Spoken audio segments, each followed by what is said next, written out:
ولولا أن تصيبهم مصيبة بما قدمت أيديهم فيقولوا ربنا لولا أرسلت إلينا رسولا فنتبع آياتك ونكون من المؤمنين۔ اب یہاں اللہ رب العزت ارشاد فرما رہے ہیں اللہ تعالیٰ کا یہ نظام ہے، اللہ کا یہ قانون رہا، یہ دستور رہی کہ اللہ تعالیٰ ہر زمانے میں انبیاء کرام علیہ السلام کو مبعوث فرماتے رہے۔ کوئی امت ایسی نہیں گزری جس میں اللہ کے رسول نہ آئے ہو، جیسا کہ باری تعالیٰ کا ارشاد ہے وَإِن مِّنْ أُمَّةٍ إِلَّا خَلَا فِيهَا نَذِيرٌ، ہر امت میں ڈرانے والے آئے تھے، ہر قوم میں اللہ کے پیغمبر آتے رہے۔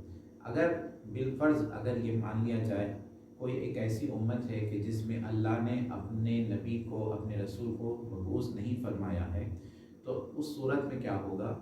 تو اس صورت میں قوم کے پاس، اس امت کے پاس ایک ایکسکیوز رہے گا، وہ یہ کہے گی کہ اے پروردگار آپ ہمیں عذاب کس بنیاد پر دیں گے؟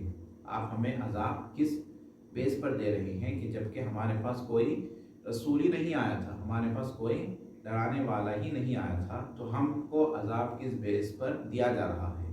تو ایسی صورت میں اس قوم کے پاس ایک عذر رہے گا، تو اللہ تعالیٰ وہ عذر کو نہیں رکھے ہے، اور اللہ تعالیٰ ہر زمانے میں ہر امت میں پیغمبروں کو بھیجتے رہے۔ تو اب اللہ رب العزت یہاں پر یہی فرما رہے ہیں وَلَوْلَا أَن تُصِيبَهُمْ، اور اگر ایسا نہ ہوتا، یعنی ہم رسولوں کو نہ بھیجتے، تو کیا ہوگا کہ اگر قیامت کے دن جب ان کو مصیبت پہنچے گی، ان کو جب اللہ کا عذاب جب پہنچے گا بما قدمت ایدیہم، اور یہ عذاب ان کے کفر اور ان کی شرک کی وجہ سے، ان کے گناہوں کی سبب یہ ان کو عذاب ملے گا۔ بندوں کو جو عذاب ملتا ہے، جو تکلیف پہنچتی ہے، وہ ان کے ہاتھوں کے کیا ہوا نتیجہ ہی ہوتا ہے۔ وما اصابکم من مصیبت فبما کسبت ایدیکم ویعفو عن کثیر، کہ تمہیں جو بھی تکلیف پہنچتی ہو دنیا میں، آخرت میں، جو بھی مصیبت، جو بھی تکلیف پہنچتی ہے، جو بھی عذاب پہنچتا ہے، وہ تمہارے ہاتھوں کا کرتوت کا نتیجہ ہی ہوتا ہے، تمہارے ہاتھوں کا کیا ہوا سبب ہی ہے۔ بما قدمت ایدیہم، تو قیامت کے دن وہ یہ ضرور ایسا کہیں گے فیقول ربنا لولا ارسلت الینا رسولا، تو اے ہمارے پروردگار کہ ہماری طرف رسول کو کیوں نہیں بھیجا گیا، ہماری طرف رسول کو کیوں نہیں بھیجا گیا؟ فنتبع آیاتک، اگر ہمارے پاس رسول آتے تو ہم ضرور تیرے احکام کو مانتے، تیرے احکام کی پیروی کرتے، ونکون من المؤمنین، اور ہم ضرور ایمان والوں میں سے ہو جاتے ہیں۔ تو اللہ تعالیٰ ان کو یہ موقع ہی نہیں رکھا، اللہ تعالیٰ ان کو یہ عذر کرنے کا یہ موقع ہی نہیں دیا۔ اللہ تعالیٰ ہر قوم میں جیسا پیغمبر آتے رہے، یہ آخری امت میں بھی پیغمبر اللہ تعالیٰ نے مبعوث فرمایا۔ اور پھر کیا ہوا؟ فلما جاءهم الحق، جب ان کے پاس، اہل مکہ کے پاس، مکہ کے مشرکین کے پاس جب حق آ گیا، حق سے مراد یہاں پر حضور پاک صلی اللہ علیہ وسلم کی ذات گرامی ہے کہ اللہ کے رسول صلی اللہ علیہ وسلم جب ان کے پاس جب جلوہ افروز ہوئے، من عندنا، ہماری طرف سے یہ پیغمبر ان کے پاس جب آئے تھے، قالوا لولا اوتی مثل ما اوتی موسیٰ، تو انہوں نے کیا کہا کہ کیوں ان کو وہ معجزے نہیں دیے گئے جیسا کہ موسیٰ علیہ السلام کو معجزے دیے گئے تھے۔ اب دیکھیے ان کا عناد، ان کی سرکشی کیسی ہے۔ اب پیغمبر، اللہ تعالیٰ نے ان کے پاس پیغمبر آیا ہے، پیغمبر بھیجا ہے، اب وہ پیغمبر کی نصیحت کو ماننے کے بجائے، پیغمبر کی تعلیمات کو ماننے کے بجائے، پیغمبر کی اتباع کرنے کے بجائے، اب الٹا محض اپنی عناد اور اپنی سرکشی کی بنیاد پر کیا کہتے ہیں کہ ان کو وہ معجزات کیوں نہیں دیے گئے جو موسیٰ علیہ السلام کو دیے گئے تھے۔ موسیٰ علیہ السلام کو کیا معجزے دیے تھے؟ یا پھر موسیٰ علیہ السلام کو جو تورات دی گئی تھی، وہ تورات وقت واحد میں نازل ہوئی تھی، ایک ہی مرتبہ تورات کا نزول ہوا تھا، اور یہ قرآن جو ہے ایسا نازل نہیں ہو رہی ہے، قرآن جو ہے تھوڑا وقتاً فوقتاً قرآن کا نزول ہو رہا ہے۔ تو جس طرح تورات جو کیفیت سے تورات نازل کی گئی تھی، اسی طرح قرآن مجید جو ہے نازل ہونا تھا۔ اور موسیٰ علیہ السلام کو جو معجزات دیے گئے تھے کہ آپ کا جو معجزہ تھا عصا، اللہ تعالیٰ نے آپ کو عصا دیا تھا، اور عصا وہ ایک اژدہا میں بدل جاتا تھا، اور اللہ نے آپ کو ید بیضاوی دیا تھا، اور اس طرح اس کے علاوہ اور بھی معجزات تھے جو تمام حسی معجزات تھے، جیسے بادل کا سایہ کر جانا، منہ و سلویٰ کا نازل ہونا، اور موسیٰ علیہ السلام اپنے عصا سے جب پتھر پر مارتے تو اس سے 12 چشمے نکل جاتے تھے۔ یہ تمام معجزے انہوں نے یہ تمام معجزوں کا کہا کہ جس طرح موسیٰ علیہ السلام کو یہ معجزے دیے گئے تھے، اسی طرح یہ نبی کو یہ معجزے کیوں نہیں دیے گئے تھے۔ اور میں آپ کو یہاں پر یہ بات کہہ دوں کہ یہ کفار مشرکین نے حضور پاک صلی اللہ علیہ وسلم سے یہ جو مطالبہ کیا تھا، یہ اہل کتاب نے ان کو یہ فرمان بھیجا تھا۔ اہل کتاب جانتے تھے کہ موسیٰ علیہ السلام پر کیا معجزے آئے تھے، تو یہ اہل کتاب کی بدماشی ہے، یہ اہل کتاب کی شرارت ہے کہ انہوں نے جو ہے اہل مکہ کے پاس اس طرح یہ کہلا بھیجا۔ اب اور یہاں پر ایک بات میں عرض کر دوں کہ اہل مکہ نے جو اعتراض کیا تھا کہ موسیٰ علیہ السلام کے جیسے معجزات حضور پاک صلی اللہ علیہ وسلم پر کیوں نازل نہیں کیے گئے، کہ اللہ تعالیٰ کا یہ سنت ہے کہ اللہ تعالیٰ ہر زمانے میں جو معجزات جو بھیجے ہیں وہ اس زمانے کی ضرورت کی حساب سے۔ اب جیسا کہ موسیٰ علیہ السلام کے زمانے میں جادو کا بہت زیادہ رواج تھا، اتنے جادوگر تھے کہ سانپوں وہ جادو کرتے تھے، اس لیے موسیٰ علیہ السلام کو اللہ تعالیٰ نے وہ عصا دیا اور وہ عصا اژدہا میں تبدیل ہو جاتا تھا، اور مقابلہ ہوا جادوگروں سے۔ پھر جادوگر نے موسیٰ علیہ السلام کے اس معجزے کو دیکھا تو ان سے نہیں رہا گیا، وہ سیدھا سجدے میں گر گئے اور کہنے لگے آمنا رب العالمین رب موسیٰ و ہارون۔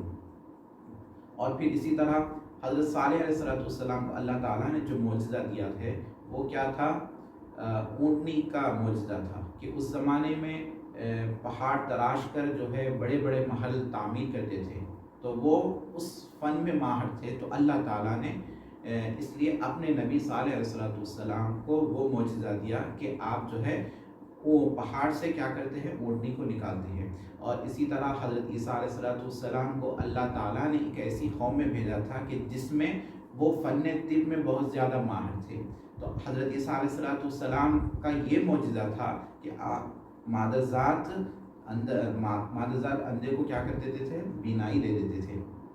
تو ضرورت کے زمانے کے حساب سے اللہ تعالیٰ وہ معجزے عطا کرتے، اور جتنے بھی یہ معجزے ہیں، حضرت موسیٰ کا عصا، حضرت عیسیٰ جو مادرزادوں کو بینائی دے دیتے تھے، اور حضرت صالح علیہ السلام کا جو معجزہ ہے، جو اونٹنی کا معجزہ ہے، یہ سب کے سب حسی معجزے تھے۔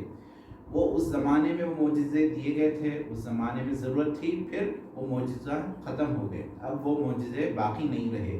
اللہ تعالیٰ نے ہمارے نبی کریم صلی اللہ علیہ وسلم کو ایک ایسا معجزہ خالدہ دیا ہے، وہ حسی نہیں ہے بلکہ وہ معنوی معجزہ ہے، اور وہ معجزہ قیامت تک قائم و دائم رہے گا۔ اور وہ معجزہ کیا ہے؟ وہ قرآن مجید ہے۔ اللہ تعالیٰ نے ہمارے نبی کریم صلی اللہ علیہ وسلم کو جو معجزہ خالدہ دیا ہے وہ ہے قرآن مجید، اور وہ اس وقت کے زمانے کے حساب سے قرآن مجید کا معجزہ ضروری تھا، کیونکہ اہل عرب مکہ والے وہ فصاحت میں، بلاغت میں بہت ماہر تھے، اور ان کو بہت بڑا ناز تھا، اور یہ سمجھتے تھے کہ ان سے بڑا فصیح بلیغ کوئی نہیں ہے۔ بیٹھے بیٹھے جو ہے عربی کے اشعار کہہ دیتے تھے، بڑے بڑے قصیدے لکھ دیتے تھے، تو اتنے بڑے وہ فصیح و بلیغ تھے۔ تو اللہ تعالیٰ ایسی قوم میں جو معجزہ جو عطا کیا ہے اپنے نبی پر، جو معجزہ دیا ہے وہ ہے قرآن مجید، اور قرآن مجید فصاحت بلاغت سے بھری پڑی کتاب ہے۔ اور قرآن نازل ہونے کے بعد ان کو کھلا چیلنج بھی دے دیا گیا، وَإِن كُنتُمْ فِي رَيْبٍ مِّمَّا نَزَّلْنَا عَلَىٰ عَبْدِنَا فَأْتُوا بِسُورَةٍ مِّن مِّثْلِهِ وَادْعُوا شُهَدَاءَكُم مِّن دُونِ اللَّهِ إِن كُنتُمْ صَادِقِينَ۔ اگر تمہیں سچ شک ہے اس بارے میں کہ ہم نے اپنے بندے محمد صلی اللہ علیہ وسلم پر جو کتاب نازل کی ہے اس کے بارے میں تم شک شبہ کرتے ہو، فَأْتُوا بِسُورَةٍ مِّن مِّثْلِهِ، تو اس قرآن جیسی ایک چھوٹی سی سورت لے کر آؤ۔ تو وہ عاجز ہو گئے، کمزور ہو گئے، قرآن جیسی کتاب لانے سے وہ بے بس ہو گئے، کمزور ہو گئے۔ تو اللہ تعالیٰ زمانوں کے ضرورت کے حساب سے اپنے انبیاء کرام علیہ السلام پر وہ معجزے عطا فرماتی ہے۔ پھر اس کے بعد اولم یکفروا بما اوتی موسیٰ من قبل قالوا سحران تظاہرا. اب یہ اہل مکہ یہ کہے کہ یہ دونوں کے دونوں کیا ہے؟ جادوگر ہیں. حضرت موسیٰ اور حضرت محمد علیہ السلام یہ دونوں کے دونوں جادوگر ہیں. انہوں نے نعوذ باللہ یہ دونوں پیغمبر کی طرف جو ہے جادو کی نسبت لگا دی. موسیٰ علیہ السلام کو جادوگر کہا اس لیے کہ آپ نے عصا کو اژدہے میں تبدیل کر دیا تھا اور جادوگروں سے مقابلہ ہوا تھا. تو یہ نادان لوگ جو ہے جادو اور معجزے میں جو ہے فرق محسوس نہیں کیے. اگر موسیٰ علیہ السلام کا بھی اگر وہ جادو ہوتا تو بھلا جادوگر موسیٰ علیہ السلام کے سامنے عاجز کیسے ہو جاتے، وہ سجدے میں کیسے گر جاتے، اور وہ موسیٰ علیہ السلام کے سامنے جھک جا رہے ہیں اور کہہ رہے ہیں کہ ہم ایمان لا رہے ہیں اللہ تعالیٰ کی ذات پر. تو ان کو معجزے میں اور جادو میں فرق کرنے کا امتیاز نہیں ہے. اور اسی طرح حضور پاک صلی اللہ علیہ وسلم کی نسبت وہ جادو کی نسبت جوڑتے ہیں، کہتے ہیں کہ آپ ساحر ہیں. اس لیے کہتے ہیں کہ یہ سمجھتے تھے کہ جو کوئی بھی حضور پاک صلی اللہ علیہ وسلم کے پاس جاتا تو آپ کا دیوانہ ہو جاتا. آپ کے کلام میں، آپ کے بات میں وہ اثر ہے، وہ جادو ہے کہ جو کوئی آپ کے پاس جاتا وہ آپ کے دین کا کلمہ پڑھ جاتا. تو اب یہاں پر ان کے لیے ایک بات ہے، ایک چھوٹی سی بات ہے. وہ یہ سمجھتے ہیں کہ حضور پاک صلی اللہ علیہ وسلم کو ساحر کہہ رہی ہیں، اور حضور کا اثر اگر یہ نعوذ باللہ حضور ساحر ہوتے تو ان کے جادو کا اثر ایمان والوں پر ہو رہا ہے اور ان پر اثر نہیں ہو رہا ہے. یہ کیسے ہو سکتا ہے؟ جادو کا اثر ہونا ہے تو سب کے اوپر ہونا چاہیے تھا، ایمان والوں پر بھی ہونا چاہیے تھا اور یہ بدبختوں پر بھی اس کا اثر ہونا چاہیے تھا. یہ پھر ایمان کے دائرے میں کیوں داخل نہیں ہو رہے ہیں؟ تو ان کو ذری بھی سمجھ نہیں ہے کہ وہ اپنی محض عناد اور سرکشی کی بنیاد پہ یہ بے بنیاد باتیں کہہ رہے ہیں. قالوا سحران تظاہرا، کہتے ہیں کہ یہ دونوں کے دونوں جادوگر ہیں جو آپس میں ایک دوسرے سے اتفاق کرتے ہیں. تظاہرا کے معنی آپس میں ایک دوسرے سے اتفاق کرتے ہیں. تظاہرا یہ زہر سے ہے. زہر کسے؟ پیٹ کو کہتے ہیں. پیٹ سے کیا ہوتا ہے؟ انسان بوجھ اٹھاتا ہے.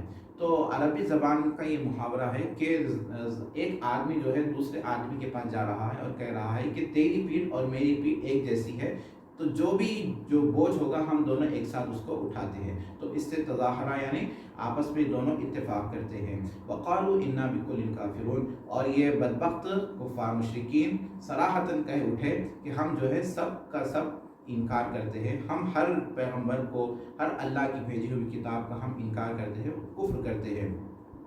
تو اللہ تعالیٰ اس کے جواب میں فرماتے ہیں اپنے پیغمبر سے، تو اے پیغمبر صلی اللہ علیہ وسلم اب آپ ان سے کہہ دیجئے فَأْتُوا بِكِتَابٍ مِّنْ عِندِ اللَّهِ، کہ تم اب جو ہے اب تم نہ تو تورات کو مان رہے ہو اور نہ قرآن مجید کو مان رہے ہو، تو اب بھلا تم کیا کرو، ایک ایسی کتاب لے کر آؤ اللہ کی طرف سے، اللہ کی بارگاہ سے، هُوَ أَهْدَى مِنْهُمَا، ایسی کتاب لے کر آؤ جو زیادہ ہدایت یافتہ ہو یہ دو کتابوں سے، قرآن اور تورات سے جو زیادہ ہدایت یافتہ کتاب ہو ایسی تم کتاب لے کر آؤ. جبکہ یہ ناممکن ہے، قرآن سے بڑھ کر کوئی کتاب ہو سکتی ہے اور وہ بھی بشر لے کر آ سکے، یہ بات تو محال ہے، ناممکنات میں سے ہے. تو اللہ تعالیٰ ان سے فرما رہے ہیں، چیلنج کر رہے ہیں اتبعہ، اور اللہ کے نبی صلی اللہ علیہ وسلم فرماتے ہیں تم جو ہے یہ کتاب لے کر آؤ تو اتبعہ، اگر تم کتاب لے کر آؤ گے، قرآن سے بڑھ کر کوئی کتاب ہے، ہدایت یافتہ کتاب ہے، تو میں اس کی پیروی کروں گا، میں اس کو فالو کروں گا. تو نعوذ باللہ حضور پاک صلی اللہ علیہ وسلم کی نسبت یہ نہیں سمجھنا کہ آپ جو ہے دوسرے مذہب کو فالو کریں گے، نعوذ باللہ یہ ہرگز نہیں ہو سکتا ہے. تمام انبیاء کرام علیہ السلام گناہوں سے معصوم ہوتے ہیں، اور ان سے یہ تصور کرنا کہ آپ جو ہے دوسرے مذہب کو فالو کریں گے، نعوذ باللہ یہ ہو ہی نہیں سکتا، یہ ناممکن ہے. ان سے جو مطالبہ کیا جا رہا ہے کہ تم کتاب لے کر آؤ، وہ کتاب نہیں لا سکتے ہیں، یہ ناممکن ہے. تو یہ جب ناممکن ہے تو اللہ کے رسول صلی اللہ علیہ وسلم کا دوسرے مذہب کو ماننا یہ بھی جو ہے ناممکن ہے. اب جو ہے کوئی مبلغ، کوئی بڑا عالم کوئی یہ دعویٰ نہیں کر سکتا، اگر کوئی کسی سے مناظرہ ہو رہا ہے، ڈیبیٹ ہو رہا ہے، تو اس کو یہ کہنے کی اجازت نہیں ہے کہ تو یہ بات لے کر آ جائے، یہ بات کو ثابت کر لے، اگر تو یہ ثابت کر لے گا تو میں تیرے مذہب کو فالو کر لوں گا. کسی کے لیے کہنا حلال نہیں ہے. ان کنتم صادقین، اگر تم اپنے دعوے میں سچے ہو تمہارے جو اعتراضات ہیں، اگر تم اپنے دعوے میں سچے ہو، یعنی کتاب لے کر آ سکتے ہو تو تم کتاب لے کر آؤ. فَإِن لَّمْ يَسْتَجِيبُوا لَكَ، تو اللہ فرماتے ہیں کہ یہ آپ کی بات کو نہیں مانے، یعنی آپ نے ان سے جو مطالبہ کیا، جو ڈیمانڈ کیا، وہ آپ کا ڈیمانڈ، وہ آپ کی بات قبول نہیں کیے. فعلم، اگر یہ بات نہیں مانیں گے، کتاب نہیں لے کر آ سکیں گے، یعنی یہ لا ہی نہیں سکتے. جیسا کہ قرآن مجید میں سورہ بقرہ میں ابتدا میں جیسا فرمایا گیا کہ تم جو ہے قرآن جیسی ایک چھوٹی سی صورت لے کر آؤ. وَادْعُوا شُهَدَاءَكُمْ، اور اپنے جو ہے شہداء کو بلا لو، مددگاروں کو بلا لو. وَادْعُوا شُهَدَاءَكُمْ مِن دُونِ اللَّهِ إِن كُنتُمْ صَادِقِينَ، اگر تم سچے ہو. فَإِن لَّمْ تَفْعَلُوا وَلَن تَفْعَلُوا، اگر تم نہ کر سکو ایسا، قرآن جیسی ایک چھوٹی سی کتاب نہ لے کر آؤ. وَلَن تَفْعَلُوا، اور تم ہرگز کر ہی نہیں سکتے، تمہارے اندر وہ طاقت ہی نہیں ہے کہ قرآن جیسی ایک چھوٹی سی کتاب، چھوٹی سی صورت لے کر آنا تمہارے بس کی بات نہیں ہے. وَلَن تَفْعَلُوا، اور تم ہرگز کر ہی نہیں سکتے. فَاتَّقُوا النَّارَ الَّتِي، تو پھر اللہ تعالیٰ کی اس آگ سے ڈرتے رہو. تو یہاں پر یہی ہے فَإِن لَّمْ يَسْتَجِيبُوا لَكَ، اگر یہ آپ کا جواب نہ دے، فَعْلَمْ أَنَّمَا يَتَّبِعُونَ، تو سمجھ جائیے، جان لیجئے کہ یہ بے بس لوگ، یہ بدبخت لوگ صرف اپنی ہوا کی اتباع کر رہے ہیں، اپنے نفسانی خواہشات کی وہ پیروی کر رہے ہیں. اور اس سے بڑھ کر اور گمراہ کون ہو سکتا ہے کہ جو اپنے خواہش کی، اپنے ہوا کی جو پیروی کرے، بغیر ہدی من اللہ، اللہ کی ہدایت کے بغیر.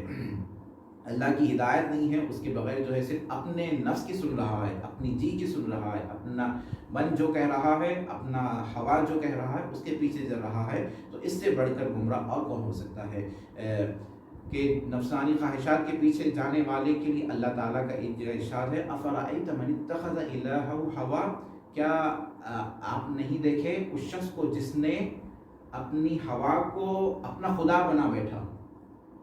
اللہ اکبر، یعنی اپنی نفسانی خواہشات کو اتنا بڑھا دیا، اس کو اتنا درجہ دے رہا ہے کہ اس کو اپنا خدا بنا لیا ہے.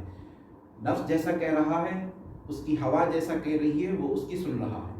نفس کہہ رہا ہے کہ حرام کام کر، تو وہ حرام کر رہا ہے. نفس کہہ رہا ہے حرام کھا، تو وہ نفس کی بات سن رہا ہے.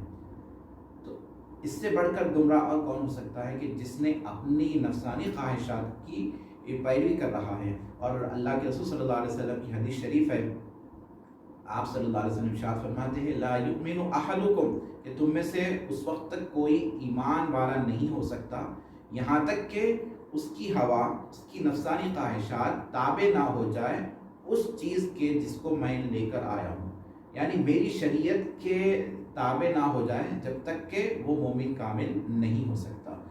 ان اللہ لا یہدی القوم الظالمین، پھر اللہ ارشاد فرماتے ہیں کہ بے شک اللہ تعالیٰ ہدایت نہیں دیتے اس قوم کو جو ظالم قوم ہے. یہ کفار مشرکین یہ اعتراضات پر اعتراضات کر رہے ہیں، یہ ظلم کر رہے ہیں، تو یہ ظالم قوم ہے، تو اللہ تعالیٰ کی ہدایت ان کو نہیں ملنے والی ہے. اللہ تعالیٰ کی ہدایت سے یہ جو ہے محروم ہے.